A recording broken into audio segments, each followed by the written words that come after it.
All right, welcome back. In this video, we're going to pick up where we left off with the law of mass action, and we're going to apply it to the method of initial rates and solve some problems to come up with the differential rate law for some reactions. So let's reiterate the law of mass action at the top here. I've given a hypothetical reaction, A plus B plus C, so 3 reactants, and they go to some products. We don't really care for this. Now, the law of mass action that we just learned, the rate is proportional to the concentration of all 3 reactants, and we're never really sure what those proportionalities are going to be. 0 order, first order, second order, and so on. So what we can do is run an experiment where I run several trials, and in each trial, I vary the concentration of my reactants. Once I do that, get some measurements of rate from that, I can start looking at different trials and comparing them. In other words, finding ratios like I've done over here on this side of the screen. Okay, so if I do that, and it sets up to where the rate of 1 compared to the rate of 2 compares to the rate of the concentration of A over 2 to its power of M, and B over B2 to N, and C over C2 to L, like you see there. Now, as you're probably imagining, the math on that could be quite nasty. So we can work around that by doing something very simple with our trials. So look at number 5 here, and we have some trials that we're going to use here as an example. A good experimenter here will purposely set a trial, or 2 trials I should say, to vary one of your reactants concentration but leave the other 2 constant. So look at trial 1 and trial 2 here in problem number 5. We can see that the experimenter has doubled the concentration of bromate, but at the same time the experimenter has left constant the bromide and the hydrogen ion concentration.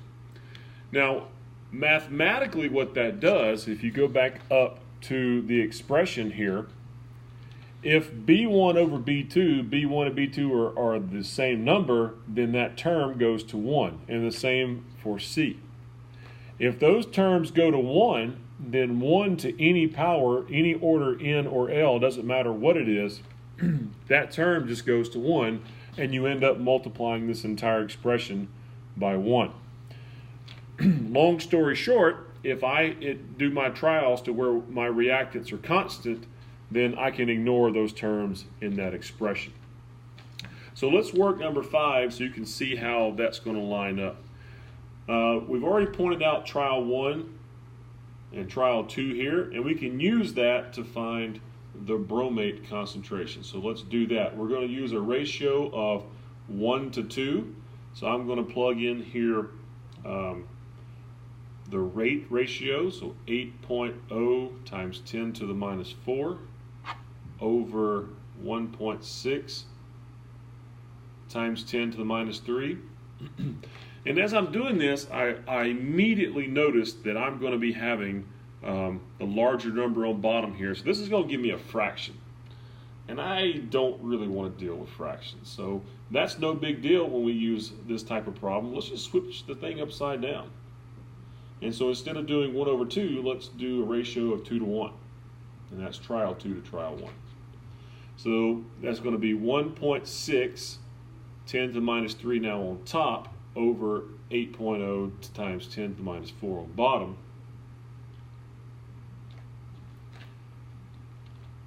And then that is going to equal the ratio of my concentration of trial 2. So 0.20 over 0.10 for trial 1. And that's going to be raised to some power, some order, M, that we want to solve for. Okay, well that's not too bad. If we go back and simplify this, 1.6 10 to the third to minus 3 over 8.0 10 to the minus 4, that's going to equal 2. And this side of the expression is 2 as well, 2 to the M. And that's easy math. We get M equals 1.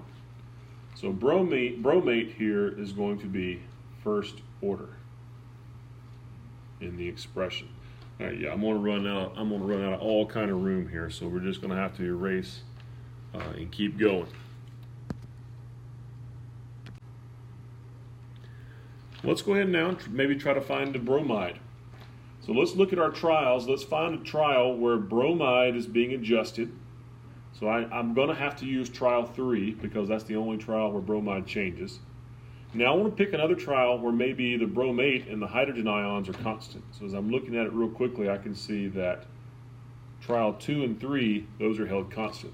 That's a good candidate for me to use. So let's take a ratio of trial 3 over trial 2 to find the bromide. All right, so the rate there for trial 3 is 3.2 times 10 to the minus 3. For trial 2, it's 1.6 times 10 to the minus 3.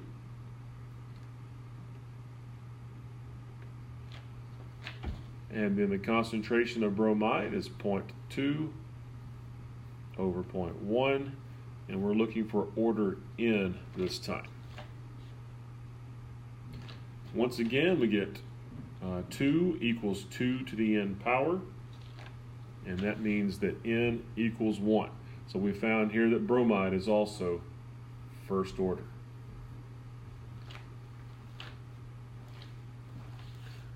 I hope that's making sense. Let's go ahead now, erase that, and we'll find the hydrogen concentration. All right, now our goal is to find the order for H, and then we can write the rate law.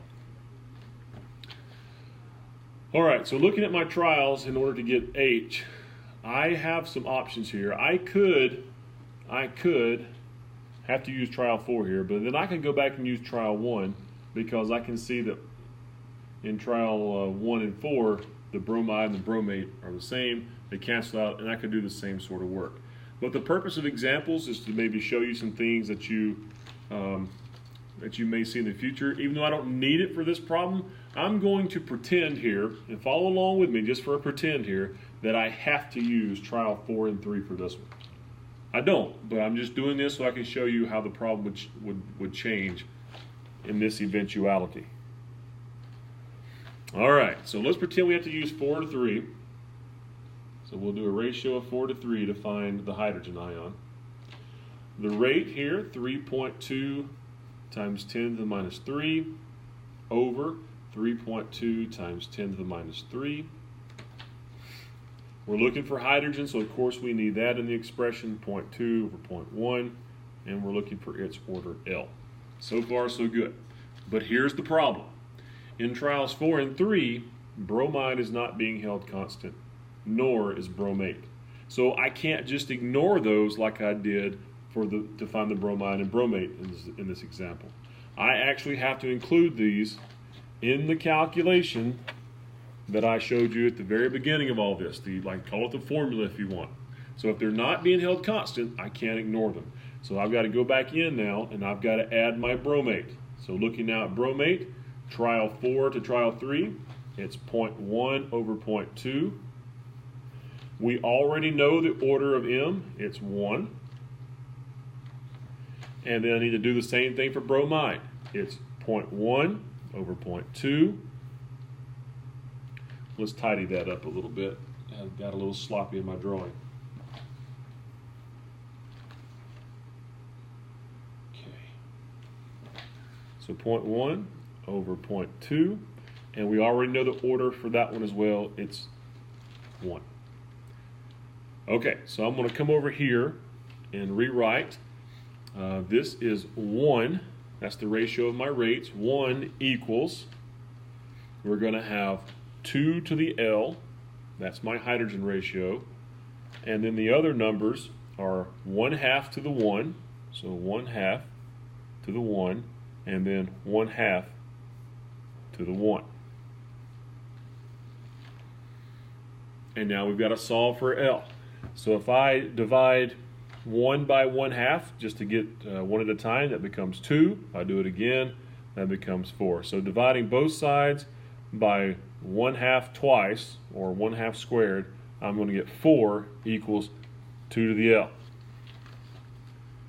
So I just said 1 divided by 1/2, got 2, and then 2 divided by 1/2 and got 4. And looking at that, L then I know is 2. So the hydrogen ion order here is second. So this is a second order. All right, I'm going to erase this now, and I'm going to use the information to write the rate law. Now that I've got those orders, I'm ready to write my rate law, my differential rate law. So rate equals K, my constant, times the concentration here of bromate. And we figured out bromate is first order. You can write 1, or you can just leave it alone. And then the next reactant is bromide. It is also first order. Again, you don't have to write the 1. And then the hydrogen ion is second order. Overall, the order here for this particular set of reactants is fourth. To find the overall order, you add 1 plus 1 plus 2. So this is a fourth order overall reaction. The problem didn't really ask that, but I'm here to teach you. So it's a fourth order overall. It did say find the rate law constant, so they're asking us to find K. What I normally do is just take my first trial. It doesn't have to be the first one, it could be any of them, but I always do 1 for consistency.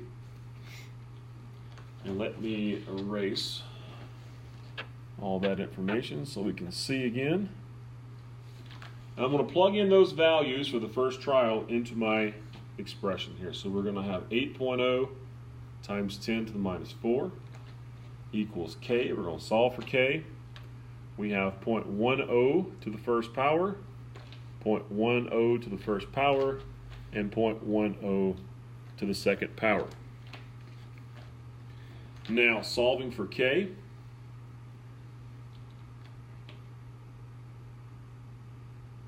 Let me plug it into the calculator real quick. Okay, I think I got it here. It makes sense. I hope I didn't make a math error. 8.0. 8.0. So that's pretty big. So whenever we get K's that big, that's significant. Now, what about the unit? The units of rate constant, unfortunately, are variable because they depend on the order. So here's a little side equation, if you will. We know that rate has the units of moles per liter second. Otherwise, that's molarity per second. That's what moles per liter is. Moles over liters becomes molarity over seconds. And so what we've got to do is figure out what K has to be. K has to be to cancel all these molarities in the equation. Okay, so the equation we can use for units is molarity over seconds over molarity to your overall order, which in this case we said was 4. And so if we simplify that, our units are going to be molarity to the minus 3, seconds to the minus 1. So that is the K value, the constant for this problem. All right, so that's how you work it. In summary, it's get a bunch of trials, and then you got to find the order for each reactant in the trial. You're trying to find trials where one of your reactants is held constant, while ideally the others are, you try to find one where one of your reactants is being varied, while ideally the others are being held constant, and it makes the math a little easier. If they're not constant, then I've shown you how to deal with that. Otherwise, it just becomes an algebra simplification. All right, we're going to have some practice problems, the rest of this worksheet in class. If you're totally lost, send me an email or come by and see me as soon as possible.